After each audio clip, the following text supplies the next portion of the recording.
Hello, good people. Welcome back to yet another video. Pano pachibanda media neSaint TV. Rangu riri pachitupa zita ndinonzi Dr. Uncle Saint. Ndo mazita ari pachitupa iwawo. Nichida kutenda ine kuda kwesupport yese yamuri kutipa, especially panyaya ya Baba Chirenje. Nyaya ya Baba Chirenje. Toda kutendai nekumira kwamaita na Baba Chirenje kusvika parinhasi. Patakuda kuzonoti Ebenezer, anditi Ebenezer tichipinda mumagedhi awo ari pamashure pedu, asi chekutanga kana wanga usati wasubscribe bit pachibanda media paSaint TV, ndakukukumbirisa kuti aiwa do subscribe. Kusubscribe is for free. Also don't forget to turn on your notification bell so that every time we upload a video you'll be notified. Also don't forget to follow us on our Facebook pages, Chibanda Media together with Saint TV. Yes, so today we are back again kuti tizokupai update yekuti tave papi nenyaya ya Baba Chirenje. Tikupai financial update, tikupai zvakare update yema programs ese ari kurongwa nemi imimi ndimuri kuronga maprograms. Isusu tiringoripo badzi kunge tiri tinozivisa zvamunenge maronga imimi, tongoya tozozivisawo vamwe kuti aiwa tiri kufamba takadai. Handina kuuya ndega semazuva ese panyaya iyi, handigone kufamba ndiri ndega, ndisina kubalansa. Ndafamba naChief Chibanda Manas, mwana wake wachibanda, tinaye panapa. Baba Chibanda, makasimbere. Muri sei sekuru wenyika? Aiwa, ndinosimba. Muri sei? Tinofara zvedu. Handiti ganiko kwase Zimbabwe. Hello Zimbabwe, muri kuzigona sei? Zita, let me reintroduce myself. My name is Manas Chibanda. Kana kuti Chief Chibanda. Oh, yes. Aiwa, tinotenda Chief Chibanda nekuwa nesu zvakare pazuva ranhasi. Zvakare tina the man of the moment, anditi man of the moment, none other than Professor B. Chirenje, together with the PEM secretary. This man always pamuri kuvaona is 2 in 1. Vanenge vakatogara ipapo vari 2 in 1. He's representing the PEM secretary, is representing Professor B. Chirenje. Yeah. Professor, how are you, say? Doc, we are happy, we are good. We survived another rainpour yesterday. It was not good, but God being God, we survived. We are okay. But we are happy to see you again, Doc and Chief Chibanda. Nyaya dzamuri kufambira dzakawanda tinozviziva, and vanhu vanga vachingoti ko tipe update, but tanga tiziva kuti muchauya muvapa update. We are happy with these people, vana veZimbabwe. We are happy. Vari muno muZimbabwe, vari diaspora, marudzi ose. We are happy kuti tasvika. Kwese kwataichemera kweko tichibva tichichema, iko there's no need yekuchema nokuti taita sei tasvika. Regai ndingoti musati mandipa mubvunzo unotyisa ndigare ndapindura mubvunzo uri kubvunzwa nehama neshamwari dzedu. Vari kubvunza kuti ko tave papi panhau yemari yasara inodiwa kuti tigozonoizadzikisa mangwana ndo pachanoibhadhara tichitora svombonore kana kuti makey epamukova apa. Zvose zvichaitwa mangwana kuseni. Mari yasara kusvika pasvika Doc nemi Chief, kusvika pamasvika pano tasara tine $1,013. 1013 ndo balance yatasara tinayo, ndo yasara so far kuti svike mangwana tikuenda tikonoizadzikisa. Ndo pakataura. Saka muri kuti tikatowana 1013, that is 1013 kids atiwa dzedu zvatopera. Vahamba zivano vanobva vati zvaendwa. Zvinenge zvaendwa Doc, zvinenge zvaendwa. Saka ndipo pasare papo zvokuti takamhanya ndinoziva kuti zvinhu zvakaoma tinozvitenda, kana mambo chaivo vambozvitaura kuti zvinhu zvakaoma, asi patava ndipo patasvika. Dai kurunzi Mwari vabatsira vanhu vese padiki panotaurwa namukoma Dalu, asi munongonzwa mukoma Dalu every day achingoti padiki tinosvika. Padiki ipapo ndinovimba kuti Mwari vachitiitira nyasha tinosvika mangwana kuseni. Nekuda kwokuti pane mamwe maprogram anoda kuitwa mangwana akarewo, tichaenda kuseni, kuri kuseni kunoona magweta nokunotora zvese zvichada kutorwa makey nokugadzirisa. Saka zvinoda kuzviita mangwana makuseni. Tiri papo process dzachona dzekuti property iyi yave haichisina zvibinge, inenge yava chirenje kutotanga mangwana chai dzakatoitwa uyezve todzipedzisa mangwana tichaenda kunotora makey. Takapiwa makey, taane kodzero yekupinda umo. Tobva ipapo pamakey tichazodzokera zvakare kutaundi toenda kucouncil, kucity council, tonopedzisa mapepa edu kucity council, tozodzoka zvedu. Kusvika pamugovera aiwa zvinenge zvaita flat zvapera, nokuti hapana mubvunzo, tiri kushanda nevaridzi. Saka zvakatikoshera maningi izvozvo. Meno ndiringohwa kusekerera panyaya iri kutaurwa nababa Chirenje. Amenowo muri kudzimba uko hamusi kungohwawo here mamuri kusekerera. Chief Chibanda, muri kutiwo kudii nezviri kutaurwa namutara wedu? Aiwa, good news. That's what I can say. Those not the good news manje.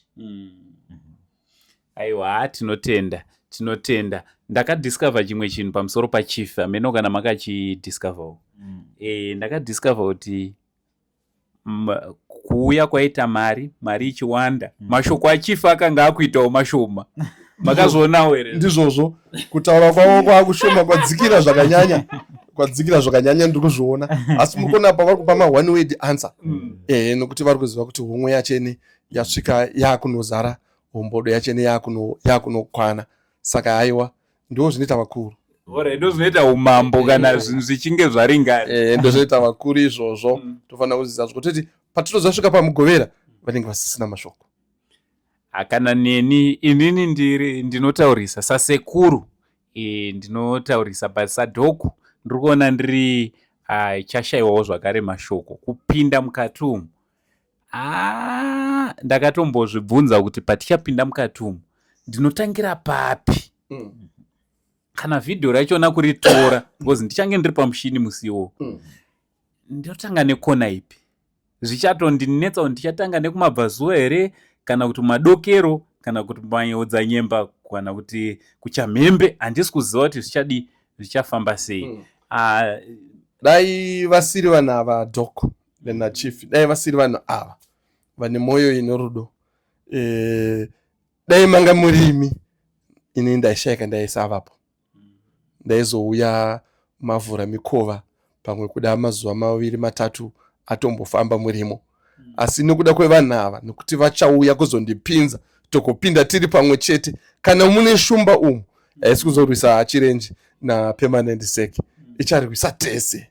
Saka zvoreva kuti uvepo hwavo ndo uchandipa zvivindi zvokuti tipinde mupi mukati umu. Saka regai ndiri panguva iyo ndibva ndavakoka zvakare. Zvinhu zvinokanganikwa nemufaro nokuti tiri kufarisa Doko. Chief muri kuzviona tiri kufarisa. Samambo ndokuripisai manje, ndiri mambo kana. Ipapo ndo pamunozonzi mambo mairasi. Pandoratidza nyika yedu kuti ndiri mambo izvozvo hungu. Saka vanhu vese vari kukokwa. Tingaite kuti takati tinyore matsamba, titi tsamba kutsamba, kana kuti fonu zvinogona kunetsa. Tati zvakatiri panapa panoonekwa nevanhu vese. Kana usingaone paChibanda Media, usingaone paSend TV, unogona zosara zvako. Asi tinoziva kuti varidzi vechinichi varipo paChibanda Media, varipo paSend TV. Saka ndiwo toda kuti tiise hokero kwavari. Saka tinokukokai mose. Hapana zvakawanda kana kuti chinoshamisira kuvhurwa kwemadhowani. Ndo zvatiri kukokerai naika kuti musi wemugovera tamboti mwini kutaura takati musi wemugovera ngazviitwe kumasikati nenguva dza12 o'clock, tichitira hama dzedu dzimwe dzinenge dziri kure nedzimwe shamwari dzinenge dziri kumabasa. Takati tangaona 12 o'clock hazvina kureba, pamwe kuda 2 hours takati 12, 1, 2 tatopedza. kuitira kuti vanhu vafambi vaende kudzimba kwakachena naika. Saka tanga tichitizvo musi wemugovera kana imimi mazvibvumira nguva idzodzi ivo ndo vachabvuma kana kuti kuramba ndizvo kadhoko. Saka ivo vachazodzoka pa comment section vachitipa zvakare nguva. Isusu ndio nguva yatanga tatara ya 12 o'clock tichisvika na 2 o'clock. Directions ngatiti uri kubva kuHarare wakauya na Samora Machel ndio Bulawayo Road naika, unofamba wopfuura National Sports Stadium, wopfuura National Museum, wosvika pa roundabout inobva after Warren Park Robots. Pane roundabout inenge yakuenda ku Warren Park D, iwo unotenda kurudyi woita ngorupinda muroundabout ngo wakudzoka kuHarare obva wapinda muka side road kanoenda ku Wesley. Wasvika ka side road kako chatanga kuona first left turn ndio unobva wakona nayo, pane ball pa left pako obva wakona nayo kunge wakuenda ku Wesley Shops. Ku Wesley Shops uchisvika pa Wesley Shops hakuna imwe right turn, ndio first right turn unobva watenda ku right. Wokwidza ne road iyoyo unenge wakatasana ne gate green painoenda pa T junction unobva wati left obva wati immediate right. Munoona palace yanga yechirarama achiri njevari munoiona, makangoti immediate right mubva maiona palace itende inenge yegreen kunge yeblue mubva maiona. Ndo vari kubva na Bulawayo Road vachibva nekuHarare.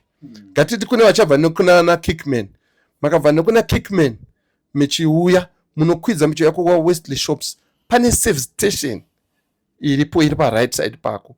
Uchingoti darike service station iyo pa right pako unobva watena left obva wakwidza futi ne left iyoyo unoona gate regreen unenge wakatasana naro. Uchisvika ipapo unobva wati left obva wati immediate right obva wana palace. Ndo ma directions maviri. Kana uchibva nokunana kuwadzana kuchibva kukuwadzana kungoya straight wakasvika pa roundabout pa Warren Park D obva watena obva wapinda mu Wesley. First right turn yako uchibva kuna Bulawayo Road ndiyo unokona nayo ukwidza nayo. Ndofunga ndatsanangura ma directions naye. Pemseke vanenge vachitambirawo zvakare manhare makanga maita marasika munofona namba dzaPemsec dziri pachivhitivhiti ipapa munodziona vanodaira vachikupai madirections. But zandisimbise kuti munhu wese ari kukokwa, mukuru kana mudiki, ari kukokwa uyai tizofara tichipembera, uyai tione kuti munombori nechii mukati umu tiri pamwe chete. Ndo kutenda kwangu vanoramba ndichiita kumhuri yeZimbabwe. Ndinoramba ndichikutendai, makandikoshera uyezve makakoshera mhuri yekwangu, makakoshera Permanent Sec. Munhu wese makamukoshera, rambai makakosha kudaro. Mwari vachikutungamirirai tichisangana musi wemugovera. Ndakutendai. Zvamuchataura mucomment section tichadzoka zvakare pano kuda mangwana kana kuzuva rakusvikira mangwana tichizviconsider kuti mati zviitwe nguvai, vanhu vafambe sei, zviri kwamuri, tipei zvamunoda kuti program yenyu inge yakaita. Program ndiyenyu haisi yedu. Ndakutendai Doc, ndakutendai Chief. Taurai Chief. Hapana zvekutaura. Zvese vadonongodza from A to Z. Saka regani kutora mukana unoyu kutenda vese Chibanda Media Family, Saint TV Family, nevaise zvavo vakacontributa, nevachazo nevari kuto. Tichingoti Mwari ngavaropafadze zvese zvavanobata nemaoko avo handitika. I think ndo mashoko andinawo yayani. Ndichida kutsinidzirawo pakutenda. Ndichida kutendawo zvakare makampani mairi handisati ndataura hangu mazita avo. Pane makampani maviri vamwe vakati vachaisira vachirenje masola mukati umu kana madhoo achinge avhurwa. Ndoda kutendai vekampani iyoyo, tichazokuzivisai zvizere takamira navo vachitizivisa kuti zvichange zvichifamba sei. So I'm sure patichaita the next update vanenge varipo. Also pane cleaning company vanoita basa rekucleanawo maofisi muzvikoro, magovernment offices kupi nekupi. Vakati aiwa isusu unyanzvi hwedu ndo utsanana. Mukati umu toda kuti tinge tiri tinocleana. Saka toda kungovatenda zvakare. So far ndo makampani maviri vauya vakati vane zvavachaitira baba Chirenje pamusha wavo. Saka ndaudzokawo zvakare sekutaura kwatakamboita pakutanga kuti tibatei kana mune servicewo yamuroda kuofa pamusha wababa namai Chirenje nemhuri. Aiwa, tibatei tinge tiri tinobetserana nani nababa namai Chirenje pamusha uyu, mushande wedu uyu kwatabva nawo kure kusvika pari nhasi. Saka tibatei tinge tiri tinodii. Munokwanisa kubata inini panyaya iyoyo kana kubata Chief Chibanda panhamba dzataisa idzo pascreen dzachief dziri kurutivi rwachief, dzaUncle Saint dziri kurutivi rwaUncle Saint. Zvakanakirei? Zvinotibatsira kuarenja kuti kana chinhu chamuroda kuti munge muri munoita musiwo zvamuroda muservice yamuroda kuofa pamusha wababa namai Chirenje, tinokutenderai kuti munge muri munouya moita zvamuroda kuita sevemasola. Musi wacho newo muchatoona vemasola vanenge varipo, zvakare vekucleana muchaona zvakare vanenge varipo nebasa ravanenge vakabata muchariona kuti aiwa, before pakanga pakadai, after vacleana pachange pakadai. Mwari wekudenga vachitiitira zvakanaka. Mukana uchiripo handiti, umwe anogona kuti aiwa ini ndine mubhedha 1 chaiwo because baba namai Chirenje musi wacho naiwo vachatorara pasi nekuti mubhedha chaiwo wakati tsvikita vatorina, havana kana zvekushandisa.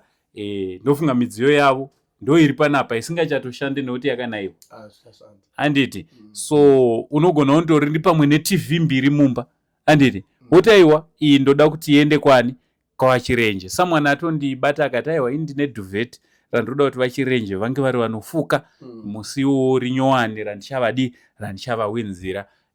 So ngatinge tiri tinobatana, tinge tiri tinoita chinhu chakanaka chakadai. Hanzi kana waita chinhu chakanaka newo haungafarewo here? Ivo vakuru vakatoti kana waita chakanaka wazviitira. Saka it will come back. But kuridziro yangu ndeyekuti ndinokutendai, handigone nawo, handigone nemi. Handaikwanisa kusvika pavandisvitsa nhasi ndiri ndega handaipagona. naPemsec vanhu vamwe vari kubvunza kuti ko Pemsec havasi kugona kutaura nemufaro, vari kungofara chete. Chavo chavari kuita kufara chete, asi as I promised kuti musi wemugovera you will be mixing and mingling.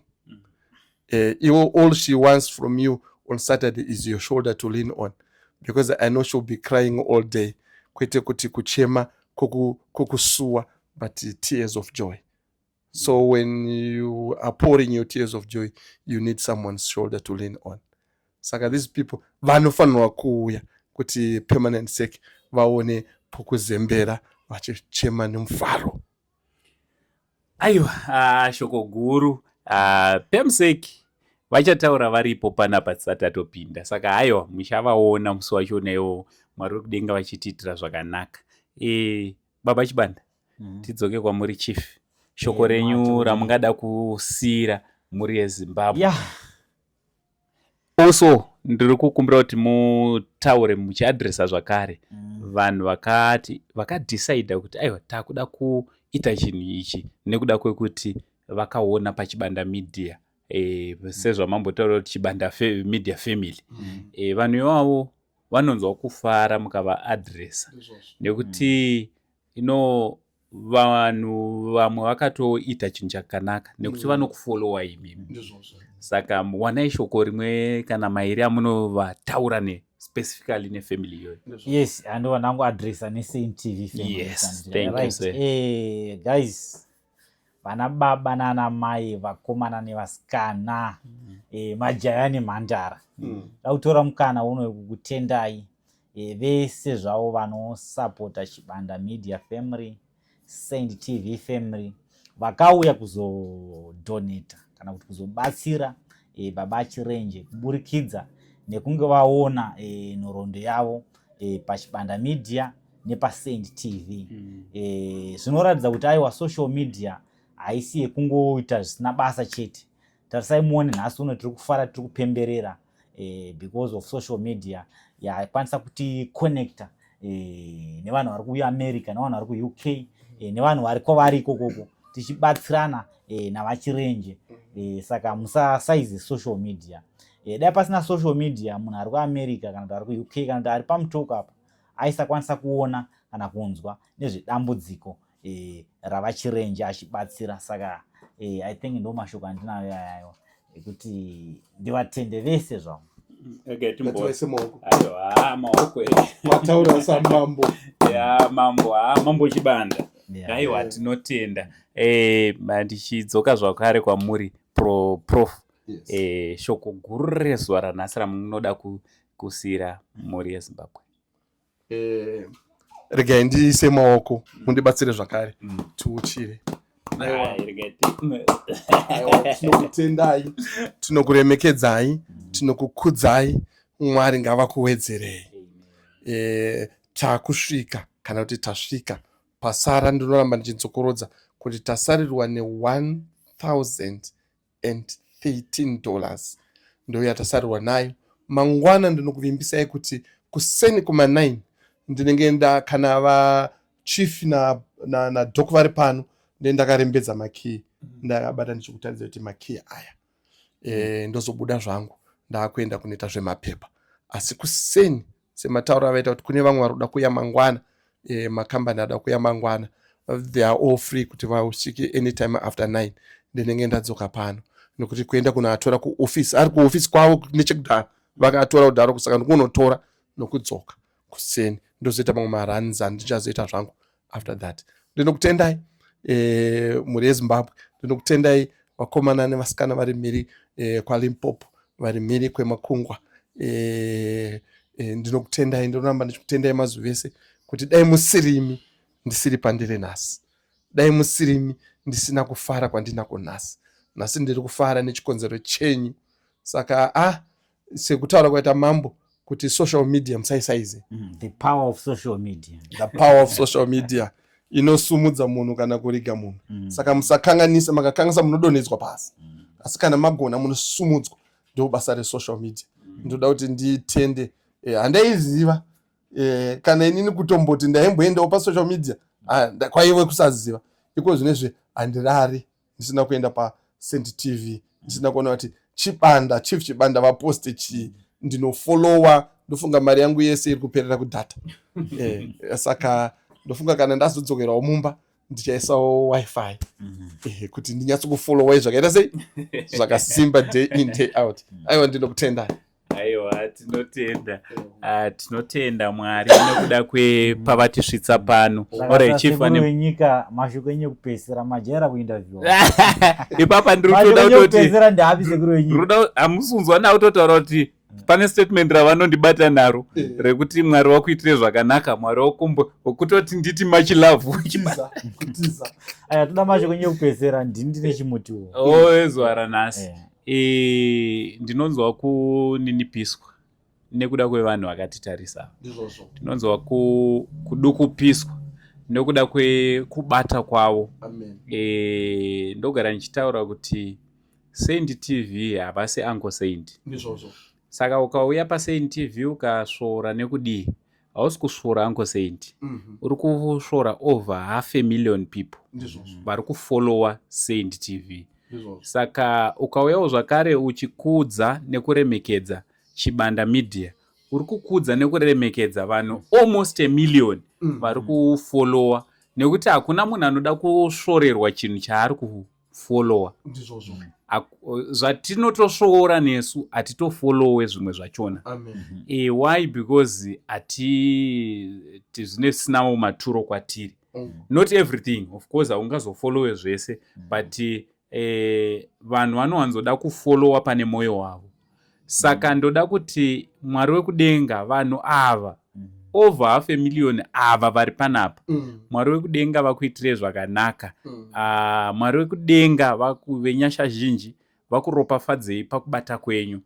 Semhuri tine pamwe patinotaura zvisingakufadzei, tine pamwe patinotoita papeji renyu ipapo patinotoita zvisingakufadzei, asi mimi hamubai unfollow, munoramba muripo muchingoti Uncle vapindwa nei pamba pachona handisitorini ndine ndichiposta kune wamwewo maadmin aripo anenge achitodi achiposta pamwe haasi chibanda anenge achitoita mastories nechikonzero chekuti haarani chibande media ari ega zvinoitwa nani nevamwewo zvimwe zvinotoitwa paSaint TV ndati ndigare ndakuzivisai zvinotorwa nezvandinotenda inini zvimwe zvinotoitwa pachibanda media zvinotorwa nezvinoitwa zvinotendwa nachibanda nachief chibanda asi nechikonzero chekuti Saint TV haikontrolewe nepfungwa dzemunhu mumwe chete, inokontrolewa nepfungwa dzevanhu hafe miliyoni.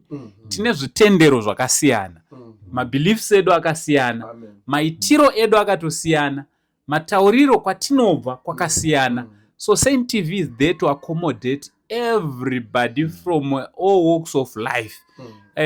Chibanda Media is there to support someone from Mutoko, someone from Chiredzi, someone from Kariba, to connect with someone from Mutare, someone from Mozambique, South Africa. So we end up doing a lot of things, posting a lot of content so that we can accommodate everyone. Chibanda was just telling me this other day, he was saying there is a pastor, or rather pastors who even come to his inbox and say, you know what, that Bishu reality show, inototi komborera because it exposes zvirikuitika kunzo. When we go back to the pulpit, we'll be knowing what exactly we are fighting with. Yes. Muriwana engo inotora vanhu zvinhu. Don't just criticize for the sake of criticizing. Uyane inonzi positive criticism. Constructive criticism. Taurawo zvinhu zviripo mukuto criticizer. Criticizer, but une pfungwa dzekuti I want to construct this person. I want to construct vachaona criticism yangu. Kwete kungoataka kuti aiwa hapana zvipi zvachona. Taurawo mafacts. Don't just attack for the sake of attacking. Yes. Chief isoka, chief vane wisdom. Ndoza plus vane wisdom. So guys, tiri kutaura tichiti tiri kuti zvoni patinenge tagonawo aiwa tombireuka maoko. Anditi patinenge takureswawo sevanhu aiwa chititsura zvine rudo. Because ukatsura zvisina rudo ndopaipa unozoona wakupindurwa. It's very unfortunate kuti vanhu vanofunga kuti Uncle ndo vanopindura. Panoda hondo, tinaye muchinda wehondo aritori kucomment section, anozotora iye otanga kutaipa imi chete nekuti munozwa Uncle munobva mafunga kuti ndo vadii vataipa. Aiwa Uncle muchinda werugare. Panoda hondo ariko wamusingatoziva anozopindawo orirwa hondo dzachona. So what am I saying? Ngative chinhu chimwe chete, Mwari wenyasha zhinji vachititira zvakanaka. Next time sanditi nditaure baba chibanda. Mazvono ndinotaurisa. Ndazvonda. Sasekuru venyika semuvhangeri futi. Mwari wekudenga vatitire zvakanaka. Ngatibatanei, ngatikontinyei kupa madonations edu. Link reGoFund richiri rakavhurika pasi mudescription comment section rakazara imomo. Hande tino make your donation. Also any Betson ndozita ramokwanisa kushandisa zvakare pa EcoCash, pa Inbox, pa all remittance. Anditi pane zita 1 chete remukuru, pane number 1 chete yakanzi mukuru only. Iyoyo ndo yamokwanisa kushandisa mukuru, but zvimwe zvese shandisai number dziri pamusoro. Mwari wekudenga wakuitire zvakanaka. Zita ndinonzi Uncle ndina Professor na Chief Chibanda. For now tichiti much love and God bless. Thank you.